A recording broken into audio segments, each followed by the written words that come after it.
Oke, teman-teman, sungguh bersyukur sekali karena pada siang kali ini saya bisa sampai di sini di Susteran apa? Susteran Biarawati Karya Kesehatan. Ya, bisa Susteran PKK. Ya, saya bisa sampai di Susteran PKK dan saya di sini didampingi oleh orang hebat. Kalau kemarin kita podcast bersama Master Mika, kalau hari ini bersama Suster siapa? Boleh langsung. Suster Agatha, saya namanya Agatha Titi PKK. Agatha, oke. Ya. Suster Agatha gitu ya.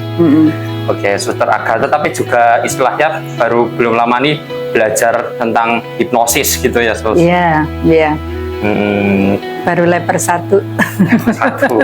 Ya, gak apa-apa, Sus. Progres bertahap ya, Sus. Iya. Oke, tapi rencana pengen sampai level berapa, Sus? Atau level 1 dulu apa gimana? Untuk tahun ini masih untuk level 1, baru tahun depan nanti akan untuk level berikutnya. Karena tahun ini saya masih sibuk dengan urusan kongregasi. Dan permohonannya baru disetujui tahun depan. Karena kami punya acara yang mendesak sampai Oktober itu, jadi enggak bisa. Oh iya. Tapi kan di sini kan juga menarik ya, soalnya kan kalau biasanya ya kepala pemimpin agama atau orang-orang yang nilai agamanya tuh kuat kan biasa kan suka skeptis sama hipnosis ya.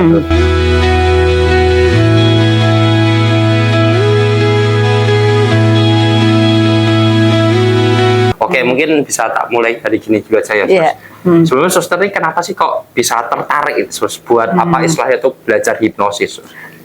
Ketertarikan saya pertama itu belajar hipnosis itu bisa saya ingin membantu banyak orang, terutama untuk menyembuhkan orang-orang itu dalam banyak generasi sekarang tuh mengalami keterlukaan atau pengalaman masa lalu yang luka dan pedih itu kan. Nah, melihat situasi itu bagi saya merupakan suatu keprihatinan dan itu dorongan saya untuk bisa membantu generasi muda kita itu supaya menjadi lebih baik gitu. Itu harap yang menjadi ketertarikan saya gitu. Karena pengalaman saya sendiri dalam mendampingi orang muda itu terbentur ketika dengan berbagai cara untuk maksudnya membantu untuk menyembuhkan, tetapi kok tidak sampai. Lalu saya pengen, kebetulan waktu itu saya cerita Mas Didit yang upload video di Facebook, dari situ saya tertarik, saya bilang oh mungkin salah satu cara ini untuk saya ingin memperdalami ini, terutama bisa membantu banyak orang untuk sembuh dari pengalaman masa lalu atau keterlukaan pada masa lalu sehingga menjadi pribadi yang utuh itu gitu. Iya. Nah, ini perlu dicatat dulu ya teman-teman sebelum kita lebih lanjut ya. Nah, jadi justru malah istilahnya tuh nggak bertentangan dengan nilai agama ya, Sus. Malah istilahnya tuh tujuan mulia ya, Sus, malahan. Ya, malah tujuan mulia. Jadi ini sama sekali nggak bertentangan dengan agama ya, teman-teman ya, apapun itu agamanya ya. Ini kan berarti kan Suster ini kan level 1 ya, CH ya berarti. Nah, apa berarti ada terpikir ingin sampai CHT, Sus, mungkin? Saya sih terpikir nanti kalau bisa ya memang sampai bisa membantu orang gitu nanti. Yang saat ini saya mencoba untuk membantu diri sendiri dulu. Self hypnosis. Iya, membantu diri sendiri supaya bisa membantu orang lain gitu. Ternyata kan ketika saya praktekkan salah satu untuk yang saya praktekkan karena saya sudah itu kan menggabungkan apa yang saya untuk menyembuhkan pengalaman keterlukaan, ternyata itu bisa itu. Iya, jadi jatuhnya nanti forgiveness terapi ya. Kemarin juga sudah diterapkan ya, kalau nggak salah itu forgiveness terapi. Tapi kalau untuk self hypnosis sendiri, apa Suster sudah coba menerapkan itu, Sus? Iya, saya mencoba menerapkan untuk itu paling tidak mengampuni diri sendiri. Ketika saya bisa mengampuni diri sendiri, saya lebih dimudahkan untuk mengampuni orang lain. Jadi membangun positive thinking, positif terhadap orang lain gitu loh. Ya misalnya kan selalu punya pandangan negatif orang itu menyakiti, tapi kan itu juga peran serta kedua belah pihak, tapi itu membantu sungguh-sungguh untuk membuka wawasan menjadi positive thinking, menjadi menjadi lebih ya kita terbuka bahwa itu menjadi lebih ringan di dalam melangkah, tidak melihat lagi orang negatif, tetapi kan ada segi-segi positif dan melihat pengalaman itu menjadi berkat bagi saya. Ya, jadi istilahnya pengampunan ya sus, forgiveness ya. Kan malah juga sejalan ya sus kalau sama Iya. ayat Alkitab itu. Saya tuh lupa sus, ayatnya tuh apa saya lupa. Mungkin suster hafal mungkin ya. Tapi kan setahu saya kan Tuhan Yesus kan pernah bilang toh, sekiranya kamu berdoa ampuni dulu kesalahan sesamamu, baru nanti Bapa di surga akan mengampuni, kan gitu ya sus. Ya, Itu di ayat berapa sus? Itu kalau saya enggak terlalu, tetapi itu kalau misalnya itu kan di kitab suci ada, ketika kamu misalnya mempersembahkan sesuatu, ketika kamu ingat bahwa kamu masih melakukan ada suatu kesalahan atau dosa pada orang lain, persembahan itu ditinggalkan, lalu kita kembali untuk minta maaf dulu pada itu, lalu kita persembahkan, karena tidak ada manfaatnya ketika mempersembahkan tetapi hati kita masih dongkol, marah, kecewa itu. Ya, soalnya itu kan juga yang biasa sering saya lihat ya, sus kalau di konten itu kan biasa orang bagi-bagi sampai bagi-bagi iPhone, bagi-bagi, tapi di konten kan sus, itu kan sebenarnya gak layak ya sus, seperti persembahannya kayak nggak ikhlas gitu ya sus. Ada juga yang memberikan persembahan itu hanya buat tanda kutip basa-basi atau buat karena nggak enak aja kalau aku nggak ngasih, makanya aku ngasih, berarti itu kayak tidak layak ya sus istilahnya kalau seperti itu. Nah sekarang gini sus, ini kita agak ke topik ya sus. Iya. Nah bicara tentang tadi ya, kan masih banyak nih orang-orang yang skeptis sama hipnotis ilmu hitam, hipnotis ilmu gendam, hipnotis untuk penipuan ya, termasuk kemarin saya sempat dituduh itu ya. Nah, menurut suster sendiri dulu aja, kita paling basic dulu aja ya. Sebenarnya ya, ilmu hitam atau kuasa roh jahat dan lain sebagainya itu, menurut suster sendiri gimana sih sus? Kalau dari sudut pandang agama Katolik itu gimana sus menurut suster sendiri?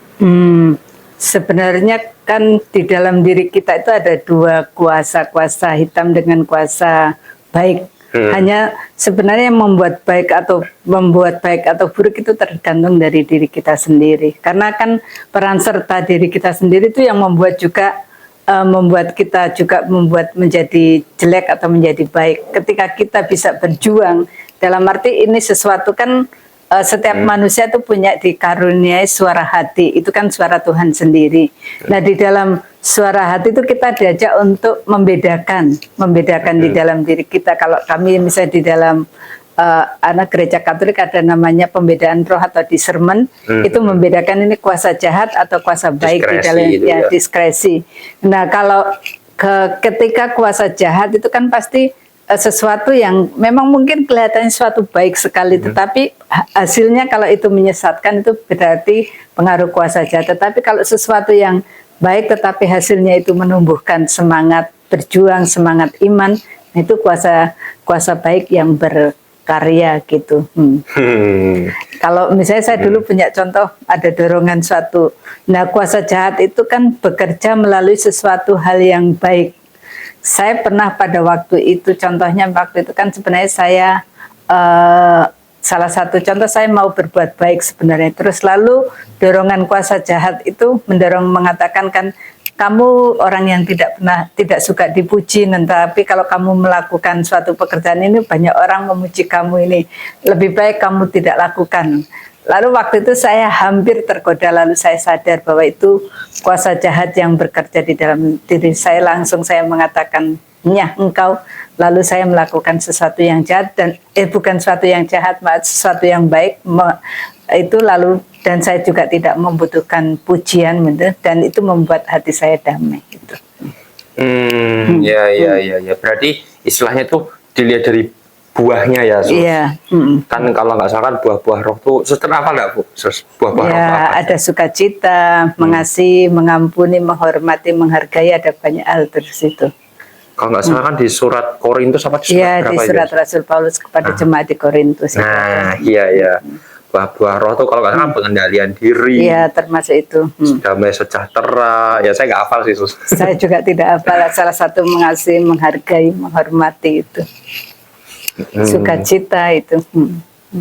Nah, terus ini sus, kalau misalnya bicara tentang hipnosis ya, sus, kalau dikaitkan dengan hipnosis itu, menurut suster sendiri apakah hipnosis itu bertentangan tuh dengan itu semua apakah hipnosis itu memberikan tanda kutip buah-buah roh yang baik seperti itu, Sus, apa gimana, Sus?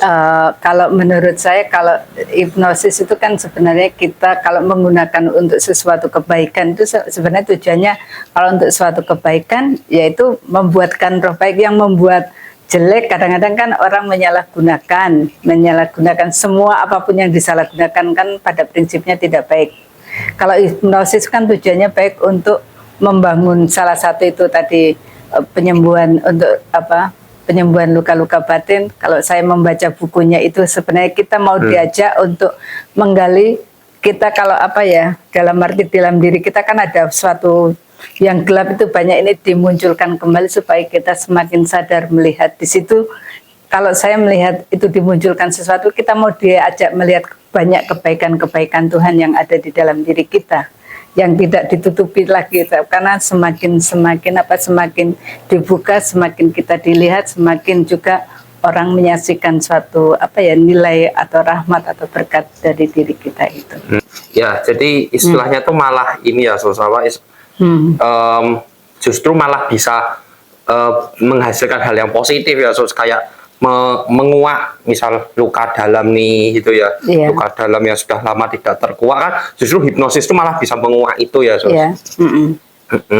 Nah terus ini, Sus, kan biasanya nih kalau ilmu hitam, kuasa gelap, kuasa roh jahat itu kan biasa itu kan pakai ritual-ritual gitu ya, Sus, atau istilahnya kan pakai ritual-ritual yang akhirnya tuh tujuannya tidak baik gitu ya, Sus.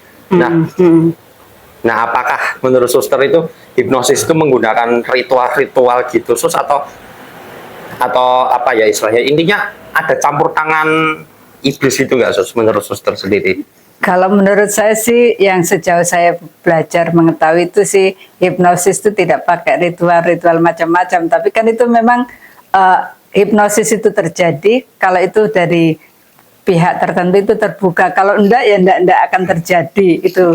Jadi di sini bukan pakai ilmu atau ritual, tetapi kita di dalam percakapan ketika orang dihipnosis itu bukan karena pikiran kosong, karena memang bisa terjadi dialog. Jadi kita terbuka untuk ini, tetapi kan kita bisa diajak juga mengatakan kalau itu tidak. Tetapi kalau ini proses penyembuhan tadi misalnya luka-luka batin, kalau dari pihak diri kita tidak mau disembuhkan ya tidak terjadi gitu. Jadi ini juga hipnosis itu membantu kita untuk membuka diri untuk suatu proses penyembuhan. Kalau bagi saya untuk penyembuhan itu menuju suatu keutuhan sebagai pribadi. Itu yang mengapa saya tertarik itu, karena mau membantu untuk menjadi pribadi-pribadi yang utuh itu.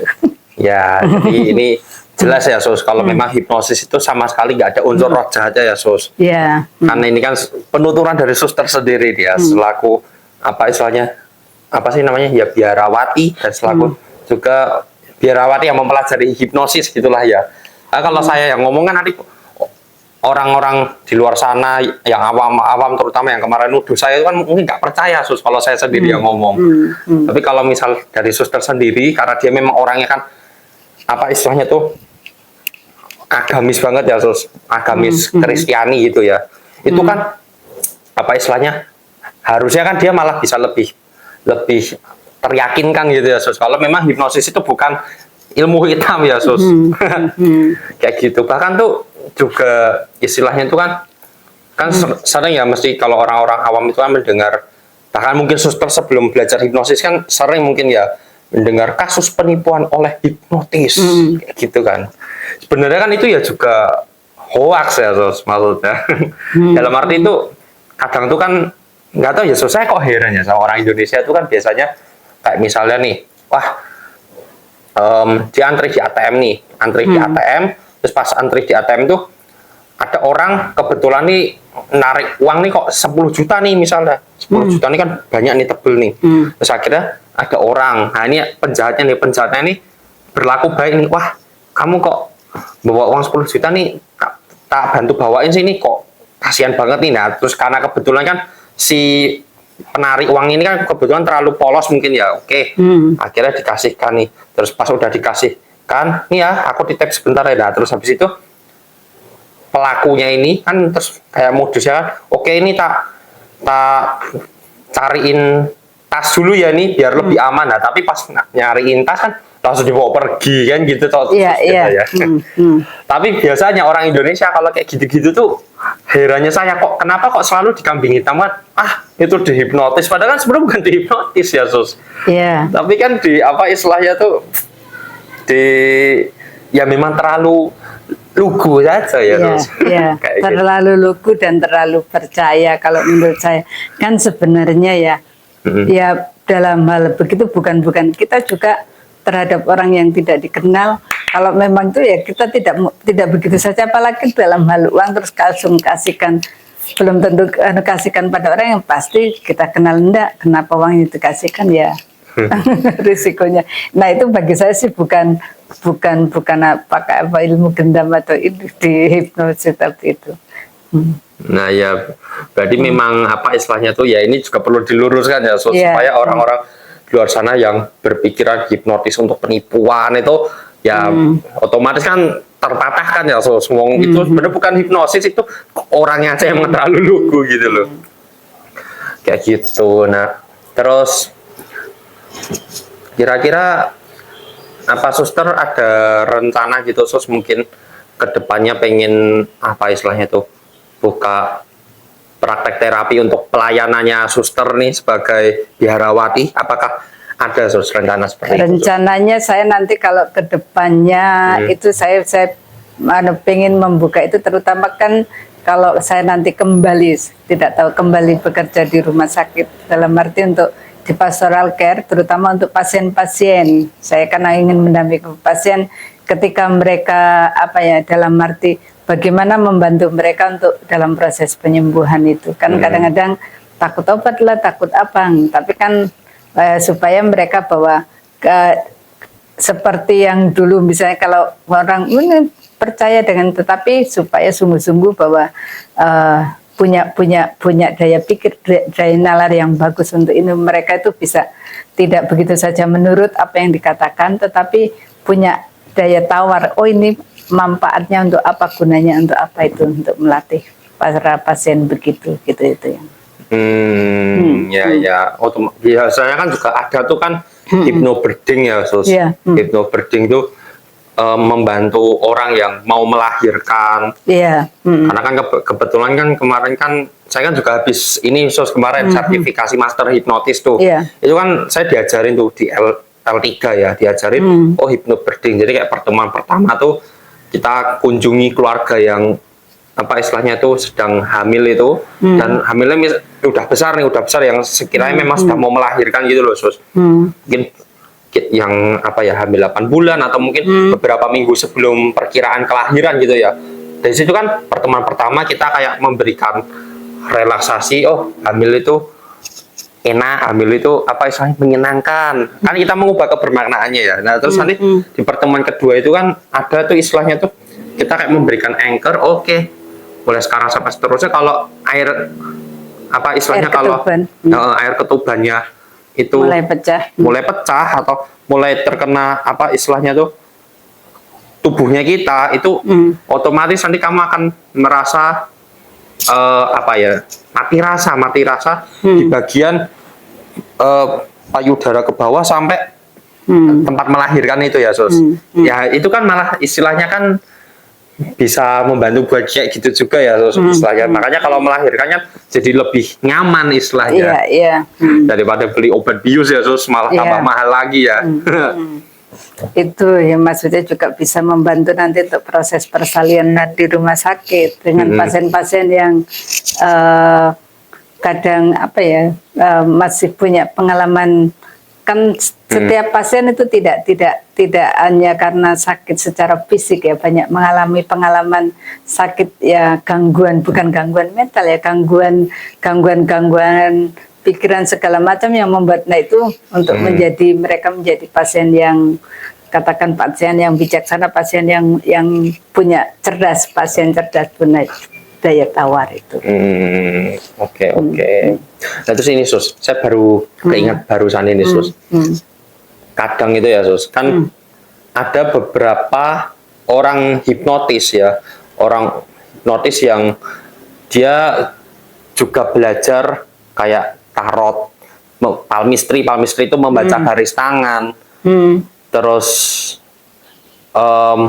ya kartu intuitif, yang istilahnya tuh kadang itu juga diidentikan itu untuk meramal gitu ya, Sus, istilahnya. Ya, dan mungkin masih ada lainnya lagi lah ya, saya kurang paham ya. Karena kan setahu saya kan itu sebenarnya bukan kurikulum dari hipnosis ya, tapi kan memang ada sebagian orang yang seorang hipnotis yang juga belajar itu tapi secara autodidak gitu ya, Sus. Atau mungkin kalaupun kursus ya kursusnya bukan dari lembaga hipnosisnya tapi kursus dari lembaga lain yang memang belajar itu. Nah, menurut Suster sendiri ya, apakah kayak kartu tarot misalnya yang misalnya untuk meramal, apakah itu seperti haram, Sus, atau musyrik atau mungkin dosa, Sus, kalau dilakukan dari sudut pandang agama Katolik ya, Sus? Ya, kalau di dalam agama Katolik itu kan kita sebenarnya tidak ada kita kehendak ya, itu kehendak Tuhan, dalam arti kan hidup itu dijalani.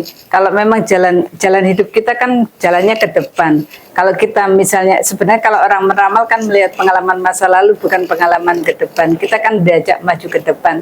Saya sih tidak terlalu tertarik dengan ramalan-ramalan kayak gitu, malah membuat, kalau saya misalnya kadang-kadang membaca itu buat pusing karena diri kita aja dibuat bingung gitu.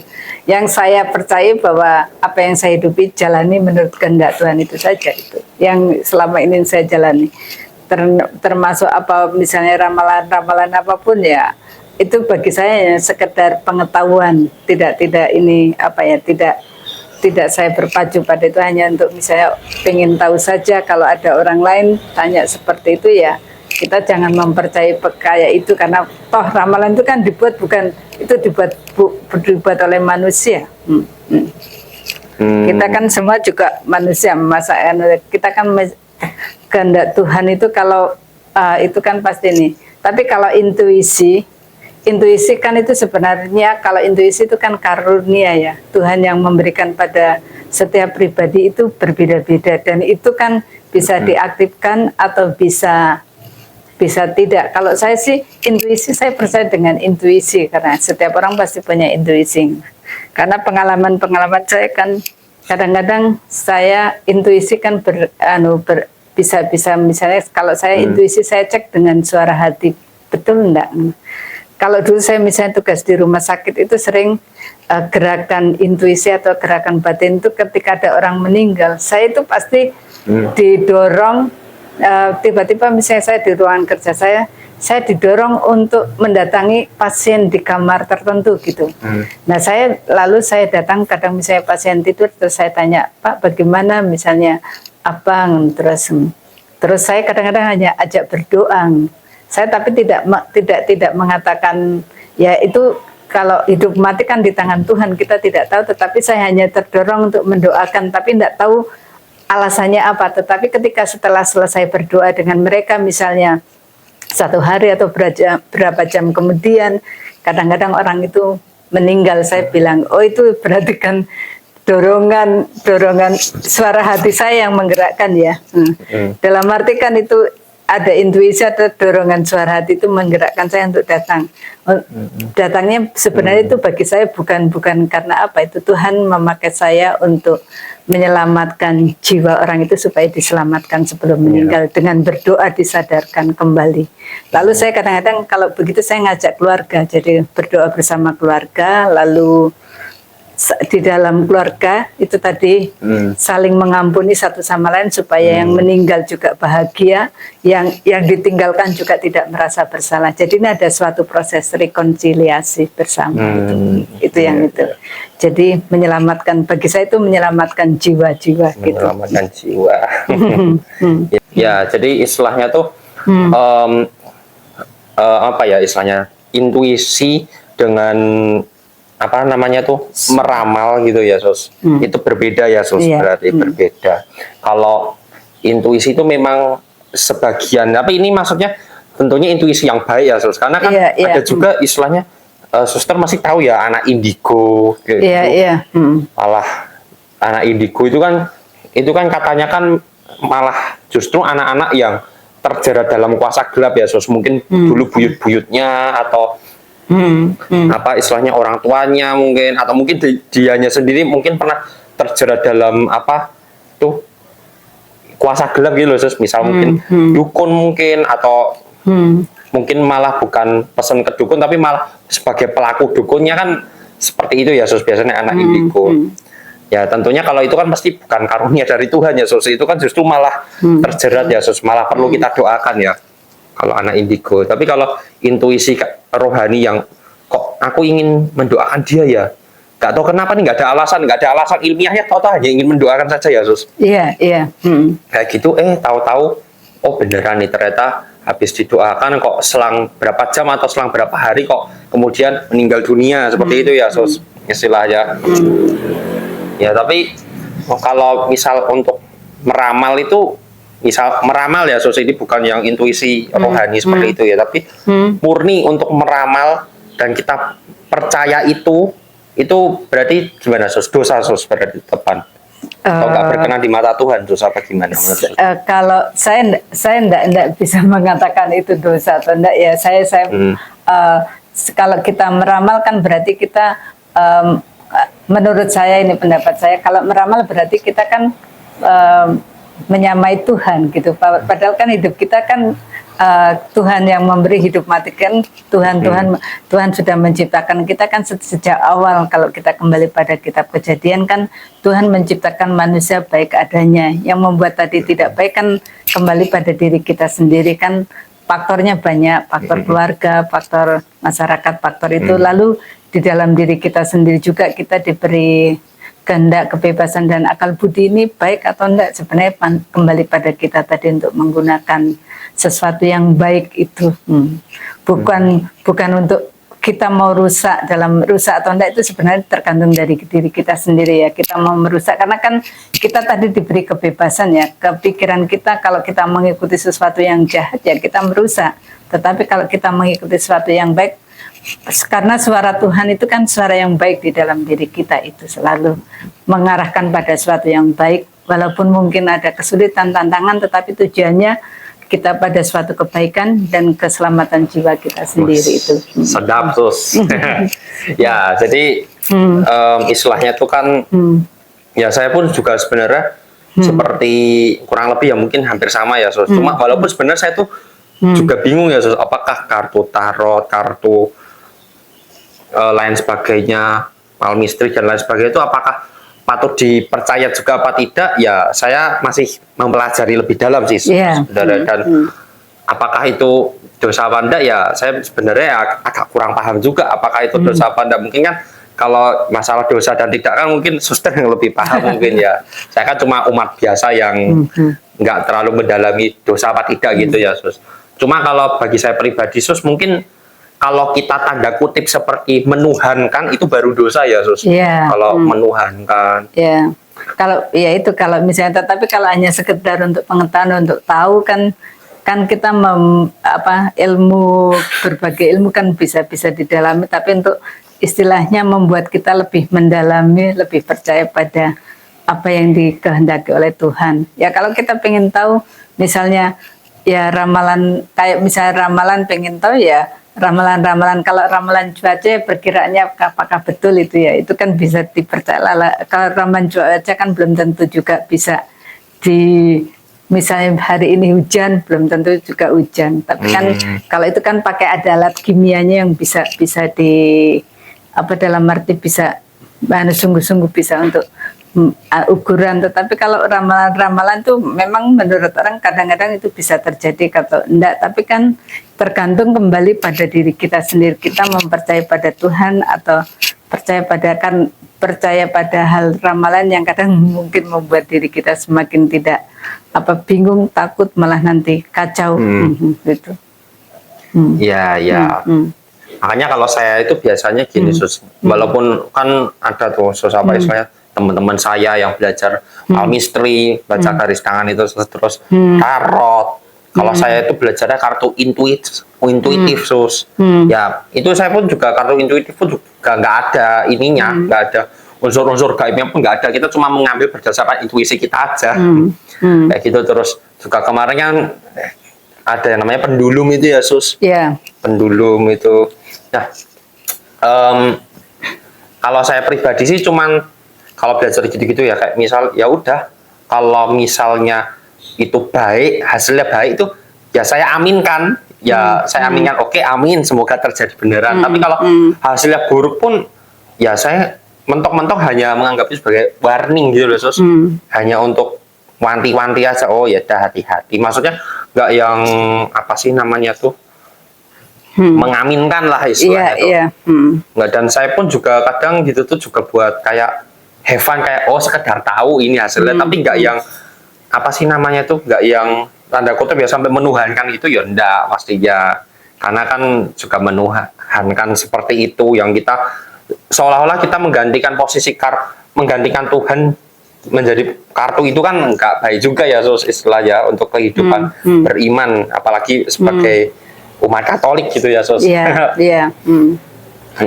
Ya kalau saya sih semua itu pasti bukan kayak gitu, kembali kepada Tuhan, walaupun bagaimanapun tetap kan kita percaya pada Tuhan, kembalikan pada Tuhan. Contohnya misalnya kadang-kadang kan salah satu contoh, kalau dulu misalnya orang zaman dulu misalnya punya apa pegangan segala macam, itu kan ada macam-macam, kan itu bisa kuasa kegelapan bisa dilepaskan. Kan yang lebih jauh adalah kuasa Tuhan sendiri, kuasa Tuhan Yesus. Ketika kalau kami misalnya di dalam gereja Katolik ada sakramen perminyakan, itu kan sebenarnya membebaskan orang dari kuasa-kuasa kegelapan itu.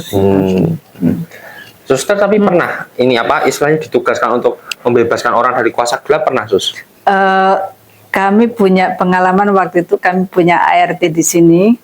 Kalau pulang, nah tiba-tiba itu kan apa ya, tiba-tiba ngomongnya ndak karu-karuan, tetapi lalu kan ya cara kami adalah mengajak dia untuk berdoa.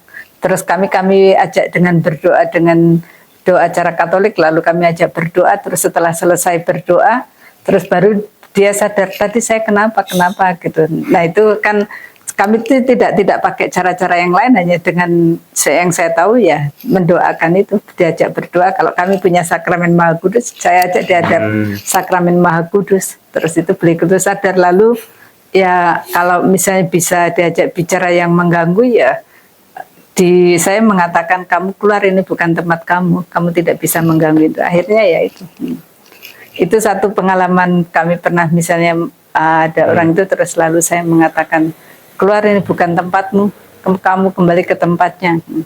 Dan saya bilang orang yang bersangkutan sudah punya, waktu itu punya Tuhan Yesus, jadi tidak bisa menduakan hati pada yang lain. Terus akhirnya ya pergi orangnya, yang mengganggu itu. Terus orangnya sadar baik, terus kenapa tadi saya kok sampai begini. Oh, berarti ini ART-nya itu juga orang Katolik nih? Orang Katolik ya. Pernah itu.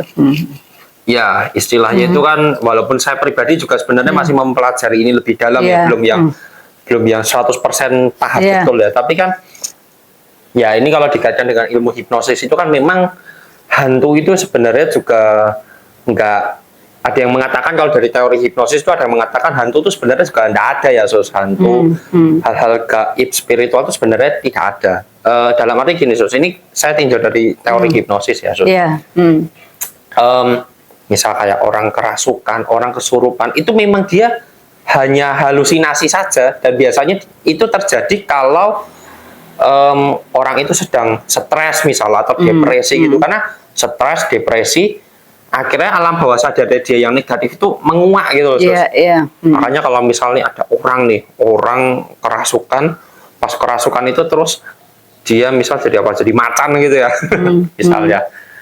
Ya itu karena apa istilahnya tuh, alam bawah sadarnya tentang macan, mungkin dia dulu waktu kecil pernah ikut pencak silat mungkin, atau gimana gitu ya, Sus. Yang berkaitan dengan macan gitu ya mungkin. Ya saya kurang paham juga apakah pencak silat tuh ada jurus yang apa tuh, jurus macan atau apa, saya kurang paham juga sih. Nah, nah dari situ kan karena dia sedang stres, sedang depresi kan, akhirnya alam bawah sadarnya itu kan jadi menguak ya, yang akhirnya terus jadi kerasukan gitu ya. Kayak gitu, ada yang bilang seperti itu kalau dari teori hipnosis. Ada juga yang bilang tuh itu ada namanya tuh, jadi misal gini, orang itu memang sudah tersugesti gitu loh, Sus. Misal nih, ini orang ini tuh sudah tersugesti, pokoknya dari cerita-ceritanya tetanggaku, dari cerita-ceritanya keluargaku, kalau di bawah pohon itu, misal di bawah pohon gitu ya, kalau di bawah pohon itu tuh pasti ada sosok hitam besar yang nantinya kalau saya ke situ jam tengah malam pasti saya nanti bisa diganggu. Nah, akhirnya waktu itu mungkin tengah malam dia ke situ karena dia sudah sering mendengarkan cerita-cerita itu dari tetangganya atau dari keluarganya mungkin. Akhirnya pas jam tengah malam dia beneran seperti kesurupan, padahal sebenarnya nggak ada, tapi istilahnya karena dia sudah tersugesti dulu gitu loh, kayak gitu. Jadi mungkin namanya alter ego atau apa gitu loh, kalau mungkin itu ya bahasa psikologisnya itu alter ego ya itu. Jadi kalau orang yang istilahnya tuh kerasukan tuh kalau ditinjau dari teori hipnosis sih ya karena itu ya, bukan ya, ini kan sebenarnya juga bisa jadi bukti ya kalau bahkan hipnosis saja nggak mempercayai keberadaan hantu gitu loh, walaupun ya kalau dari saya pribadi sih ya mungkin juga ada gitu ya, ada yang mungkin teori hipnosis saja nggak bisa menjelaskan itu gitu. Kalau menurut kami kan pandangan kan kalau kuasa gelap pasti ada itu kan, kita ada kuasa baik ada kuasa jelek kan, itu kan maksudnya ada kan sebenarnya ada malaikat, ada juga misalnya katakan roh jahat itu kan sebenarnya malaikat yang dikutuk itu. Nah dia mau mencari pengikut kalau menurut ceritanya sih. Tapi kan kalau kita tetap mengandalkan pada Tuhan, percaya pada Tuhan dalam situasi apapun, paling tidak kita berdoa lah. Misalnya ya itu kan bisa tidak akan kerasukan. Tapi yang orang-orang sering misalnya kerasukan kan pikirannya kosong, penuh dengan berbagai macam permasalahan sehingga tertutup, tidak membuka itu, jadi sering mudah kena. Atau kalau yang saya lihat sih misalnya waktu ART kami kan sering melamun itu. Nah itu karena kan juga kalau melamun kan filter mentalnya dia sedang tidak aktif, sedang lebih terbuka gitu loh istilahnya. Ya akhirnya terus membuat dia kayak gitu ya. Mungkin waktu itu juga lagi stres, lagi depresi, banyak pikirannya juga bisa ya Sus, istilahnya. Tapi itu gini Sus, ini juga ada kayak kesaksian ya Sus. Ini maksudnya kan walaupun oke lah, saya kan udah L3 nih, sudah master hipnotis ya saya, CM. Tapi kan saya kan juga istilahnya tuh orang yang sedikit banyak juga mendalami agama Katolik lah ya Sus, istilahnya tuh. Saya tuh sempat pernah ini kesaksian Sus. Jadi ada satu kasus atau satu momen yang itu tuh saya tidak bisa menjelaskan itu dari teori hipnosis Sus. Percaya nggak percaya Sus. Jadi pernah ada salah seorang rekan hipnosis saya, terus salah seorang teman yang belajar hipnosis juga. Dia ini kan kebetulan bukan dari Katolik ya Sus agamanya. Dia agamanya dari luar Katolik ya Sus. Terus teman saya ini tuh cerita sama saya. Awalnya tuh dia bertanya dulu bedanya Katolik sama Kristen Protestan itu apa. Pertama tuh itu ya saya jelaskan sepengetahuan saya dari sejarah ya Sus. Mengasal itu. Terus waktu itu tuh terus dia cerita gini. Saya tuh dulu tuh sering mimpi didatengin Tuhan Yesus katanya. Terus saya tuh kan mau nyoba mencari tahu itu dari sudut pandang teori hipnosis ya Sus, atau dari sudut pandang psikologi ya Sus. Ada beberapa pertanyaan yang saya lontarkan ke dia. Contohnya tuh kayak misal gini, apa punya temen yang istilahnya tuh beragama Kristiani po? Katanya dia bilang nggak ada, sama sekali nggak ada malahan. Kalau keluarga, apakah ada yang beragama Kristiani? Nggak ada, semuanya tuh nggak ada yang beragama Kristiani. Nggak pernah ini po, belajar Alkitab, belajar agama Kristiani apa pernah po? Dia pun juga bilang nggak pernah katanya. Kayak gitu. Nah itu pun saya terus jadi berpikir, ya kalau ini berarti memang teori hipnosis saja tidak bisa menjawab kan. Kalau teori hipnosis kan apapun yang pernah kita alami kan masuk ke alam bawah sadar yang akhirnya terbawa ke mimpi atau terbawa ke perilaku, perasaan dan pikiran gitu ya. Tapi ini sama sekali nggak ada Sus. Ya saya juga nggak tahu ya apakah dia mungkin pernah nggak sengaja gitu, tapi saya rasa kok agak kecil tuh bahkan agak mustahil juga ya Sus, kalau tidak sengaja gitu. Terus saya tanya sama dia, oh emang apa yang Tuhan Yesus katakan di dalam mimpimu itu apa emang? Terus dia bilang gini, Tuhan Yesus tuh bilang gini, akulah jalan, kebenaran dan hidup. Tidak ada seorang pun yang dapat datang kepada Bapa kalau tidak melalui aku. Kan itu kan sama ya Sus, kayak di Injil Yohanes itu ya. Tapi waktu itu dia posisinya belum baca Alkitab terus. Makanya terus pas dia mempelajari Alkitab, itu baru dia menemukan itu ya. Pas menemukan, oh jadi keinget, oh ini kan yang diomongin pas aku mimpi kemarin gitu loh Sus. Nah dari situ tuh saya juga berpikir, wah ini memang beneran mujizat Tuhan Sus kalau ini. Ya Jadi, benar itu. bukan teori hipnosis saja nggak bisa menjawab gitu loh Sus. Iya. Kalau bagi saya itu kan apa ya, misteri panggilan ya, misteri panggilan orang dipanggil untuk Allah itu kan sebenarnya orang dipanggil Allah untuk pada suatu keselamatan kan jalannya berbeda-beda.